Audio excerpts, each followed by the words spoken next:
Michael Brisbane, PGA professional and director of instruction at Isaiah City Golf Course in Mobile, Alabama. On this video, I would like to talk to you about how to break 80. 80 is a very magic number in golf. If you get to the point where you're breaking 80 on a consistent level, you're one of the better players that play this game. You get yourself down probably into that 10% range. I have students come all the time and always trying to break 80, and I see a lot of the same mistakes in them. And so what I want to do in this video, I'm actually going to play a hole. We're here on our golf course at the 16th hole, which is a dogleg to the left, par 4. It goes up the hill, dog legs to the left. At the dogleg, on the inside part of the dogleg, there's a bunker, and you can see it's very well tree lined. Okay. If you've seen either of my other two videos, how to break 100 and how to break 90, we were also on this hole. So I'm giving you ideas on course management. I'm providing you with maybe some different thoughts, and I'm going to play this hole two different ways. When you are trying to break 80, or you've got to the point where you're a good enough ball striker and a good enough player that you should be breaking 80, you have to start making some different decisions. And get out of the mindset of, okay, it's a par 4, I'm going to hit my driver every single time. This hole right here allows you to hit driver, allows me to hit driver, but it also allows me to hit other clubs. If I hit my driver, I have to aim it very much up that left-hand side of the fairway. Let me get over here so you can see. And I've got to kind of take it over that bunker, because if I hit my driver straight up the fairway, I can drive it through the fairway into the woods. Now, driving it into the woods is no good. If I want to hit it straight, I'm going to have to use a hybrid. I have a 16-degree hybrid that I carry in my bag that I can hit 240, 245, sometimes 250 off the tee. So learn to make correct decisions. Again, here I am on the 16th hole. I've already played 15 holes. I should know by now how my game is going, how I'm driving the ball. Am I hitting it solid that day? Am I not hitting it very solid? Let those things help you make your decisions. So if I've pat around and man, I'm driving it really well, well, hey, I might get up here and I might take my driver out. I might try and hug that left-hand side, drive it over the bunker. If I hit it really good, I get myself somewhere up around the 115 to 100 yard marker. I'm going to be hitting a real soft wedge or even a sand wedge into the green. Give myself a nice chance at a birdie. Now, on the other side, if I've had a round of golf and I haven't been hitting it very well, my driver hasn't been the most consistent thing. I haven't hit it solid. I'm not driving it in play. Well, I may want to take a different approach. Hugging that left-hand side and trying to drive it over that bunker is a little bit risky. If I'm not hitting the ball solid, I've got a real good chance of either ending up in the woods and assuring myself a bogey, or it could be worse. Who knows? I mean, anything can happen. So I'm going to play this hole two different ways, and just to show you. So my first swing is going to be with the driver.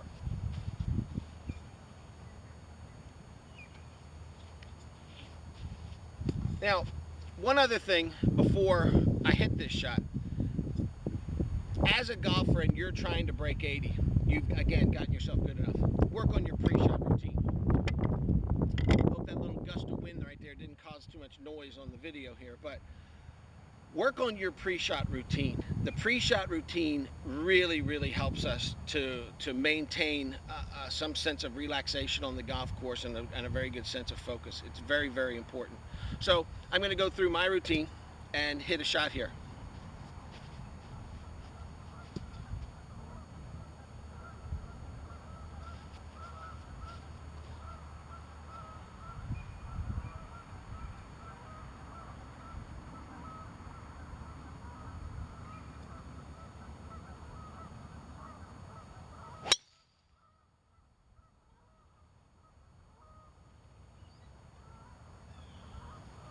Well, that right there is about as good as I can hit it.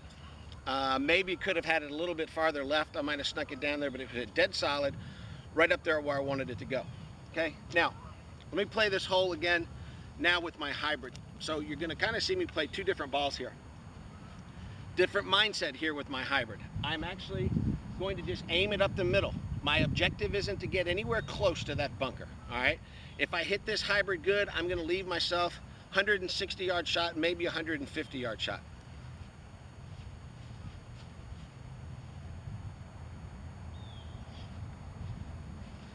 Again, I'm gonna go through my routine before I hit the shot.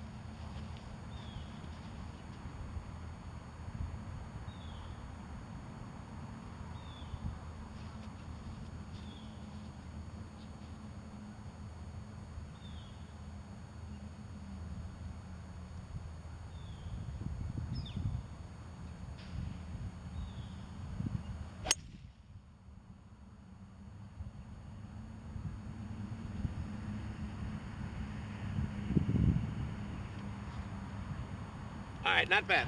Not as good as it wasn't hit as well as the driver, but I'm still in good shape. It's a little bit right of where I wanted it to go. But again, I've taken a very conservative route here with a conservative approach, so I'm still going to be fine. All right, let's go up there and see my golf balls and see what what I have left. Here we are at my tee shot that I hit with the hybrid. That little gust of wind that kind of hit me back there on that tee affected these tee shots a little more than I thought it was going to be. I'm a little farther away from the green than I would normally be, but as you can tell, I really didn't have any more room to go this way. If I had hit a 3-wood off the tee on this line, I would have been in the woods over here. Okay, let me just kind of pan this camera and show you. See how close those woods are. Now, so the hybrid was the correct club. So I've got myself in a situation, I've got about 178 yards to the middle of the green. Pin is up on the front. Because the ball didn't fly so far off that tee, I'm going to take a little more club than I would normally do. I possibly could hit a 7-iron here, but I haven't played a lot of golf in the last month. So I'm just going to take a 6. I'm going to be very comfortable with this 6-iron. There's a breeze again, hit me in the face, so I'm very confident here with this club selection. As I say that, let me add one more piece here. That's a big part of being a good player, is learning how to make decisions and being comfortable with the decisions that you make. If I was to hit a 7-iron from right here, I know that I would have to hit that ball absolutely perfect. And if I hit it absolutely perfect, I know it would get to the pin. But that's a lot of pressure on you, or a lot of pressure on me. So I'm gonna, again, just take a 6-iron, go at it nice and smooth, try and get something up there on the green around the hole. Okay, once again, go through my routine.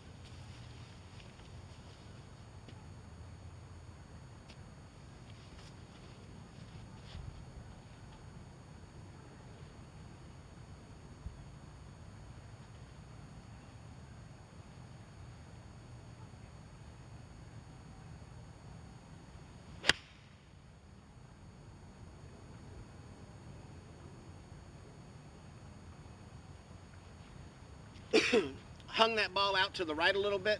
I think it got over the bunker that's up there in front of the green, so I'm gonna have to use my short game. All right, let me go find that driver. Okay, here's the ball I hit with my driver.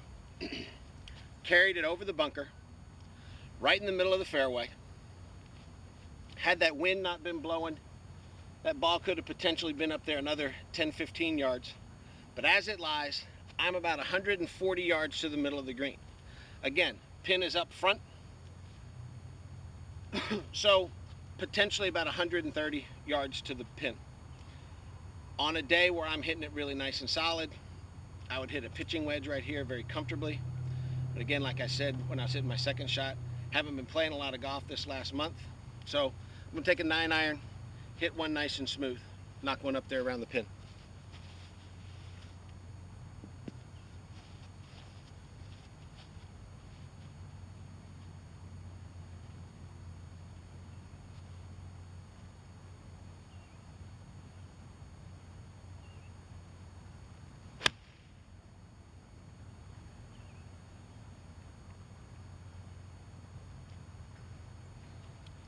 Good shot right there.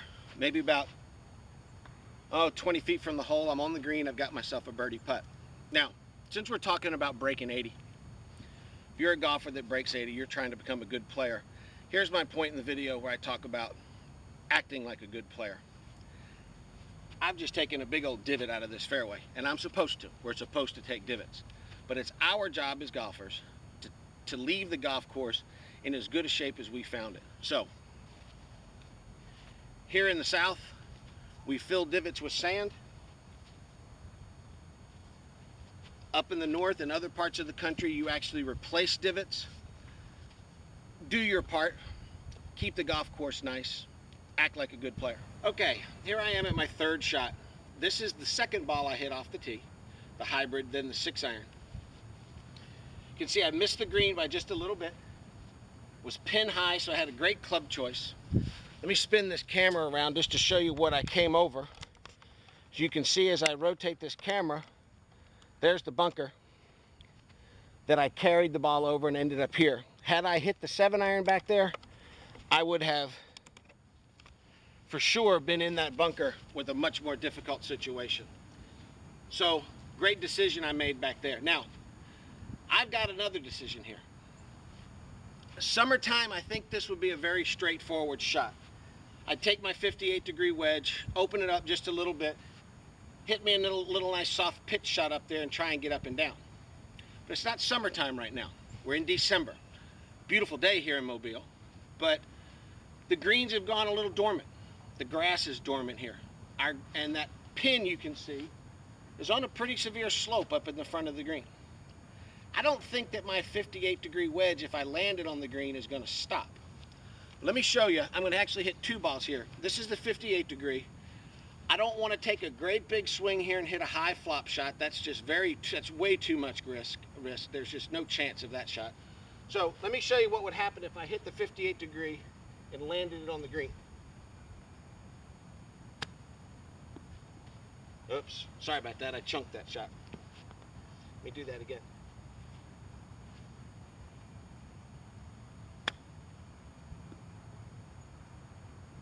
Now, I didn't hit, that's about as good as I can hit that ball. But you can see it's still rolling. I landed it about a foot out there on the green. And I've still got 10 feet left. So that's not a very good option for me.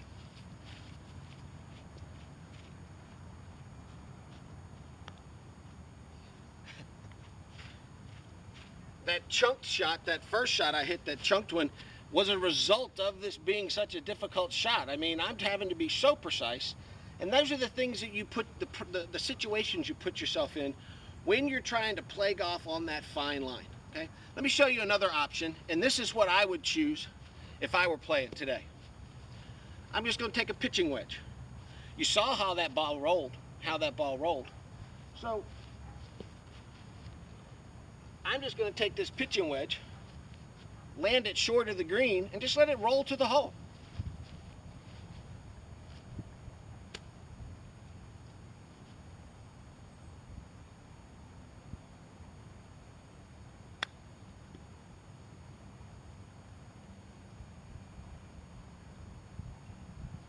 Ooh, I thought that ball was going to go a little farther left.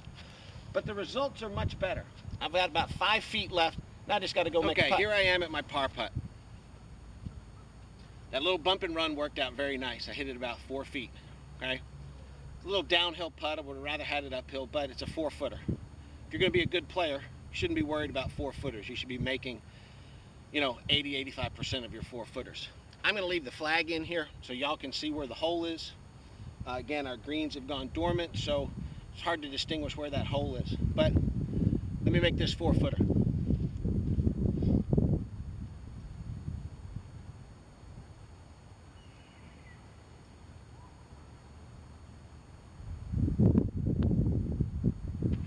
All right, there you go. There's a par. Not a par in the conventional way of, driver, green and regulation, 2-putt, but we don't always make par that way. If you're going to be a good player, you have to have the ability to get up and down, okay? If you become a really good ball striker, you're going to hit 11 or 12 greens in regulation around. I mean, the tour players average 12 to 13. And trust me, you're trying to break 80, you're not a tour player. So you got to learn to get up and down. So you make that par, you'll walk to the next hole, happy, hey, I made a par. I made great decisions on that par. Good safe tee shot, great decision with my 6-iron, wonderful decision with the pitching wedge, knocked it up there close, made par. Now, let me go see if I can make a birdie All right. with that first ball. I was correct back there in the fairway. I hit this ball 15 feet. I've got it pretty much straight up the hill for a birdie putt. Great opportunity, all right?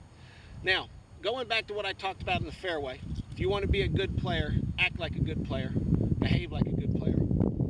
I knocked a 9-iron on the green. I've got a ball mark. Fix it. I get amazed at how many times I play with people and just watch them, and they never ever even look for their ball mark. Get into the habit of when you get to the green of looking for your ball mark. If you didn't hit the green in regulation, look for somebody else's. Fix one. It takes 2 seconds to bend over and fix that ball mark. All right, let me get into my business here and see if I can make a putt. Think this putt's going to break a little to the right.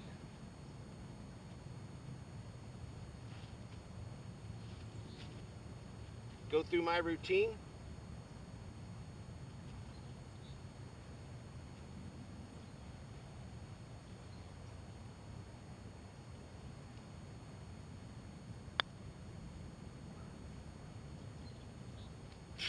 A little bit of a misread there. Didn't break to the right like I thought it was gonna, but easy par, okay? I just played this hole, made 2 pars. It's one of the more difficult par 4s on the back 9 here at Azalea City. Played it 2 different ways, came out with the same result. All right, let me do a little quick summary of what just happened here. We're talking about how to break 80. Played a hard, difficult par 4, dogleg left. Played it 2 different ways. The point in showing you that played it in 2 different ways is that there's nothing written in stone that says you have to play a hole a certain way. That it's a par 4, you have to hit a driver. That you should be trying to hit that driver as far as you can so you have the least amount of club in your hand. You have to do what is best for you in that given situation, on that given hole. Like I said, that was our 16th hole of the day. You would know when you got to that hole how you've been hitting it.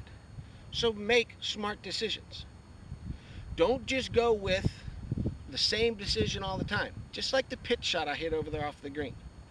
I guarantee you that if I had taken 10 golfers over there of all different skill levels, every single one of them would have pulled their, or let's say 9 out of 10, but probably every one would have pulled their most lofted wedge out, tried to flip that thing up in the air, and landed on this green. That just wasn't the way to play that shot. So think, making good decisions is as important as hitting the shot. And a lot of times making the correct decision is going to make it easier for you to hit the shot. It takes a lot of pressure off of you when you stand there and you know that you've made a very good decision. I hope this video helps you. If you haven't seen any of my other videos, check out my channel. I've got a lot of things on there that'll help you out. If you want to go to my website, again, it's michaelbrisbanegolf.com. And if you ever have any questions about your game, I'd love to answer them. Take care for now.